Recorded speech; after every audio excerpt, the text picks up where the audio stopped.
Magandang araw, mga kaklase. Ako si Cristito de Forte Olita at ngayon pag-uusapan natin ang ASEAN Youth Program at kung paano ito may kaugnayan sa tumataas na bayad sa eskwela. Ano ang ASEAN Youth Program? Ang ASEAN Youth Program ay isang proyekto ng ASEAN na tumutulong sa mga kabataan sa edukasyon at leadership training. Sa pamamagitan nito, may mga scholarship, student exchange, at iba pang oportunidad para sa mga estudyante sa ASEAN countries, kabilang ang Pilipinas.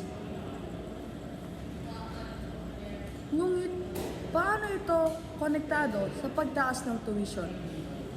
Upang makasabay sa mataas na pamantayan ng edukasyon, kailangan mag-improve ng mga paaralan.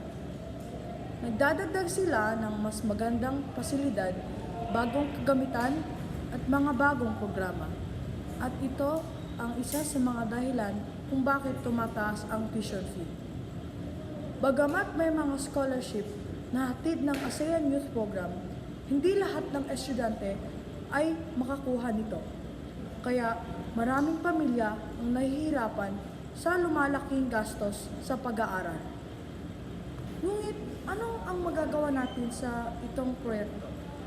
Kahit may ganitong hamon, mahalaga pa rin ang ASEAN Youth Program dahil binibigyan tayo nila ng mas maraming pagkakataon sa mas magandang edukasyon.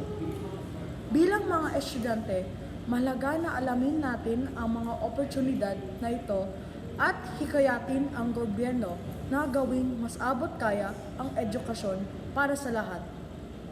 Muli, ako si Cristito de Forte Olita at ito ang iyong ulat tungkol sa ASEAN Youth Program.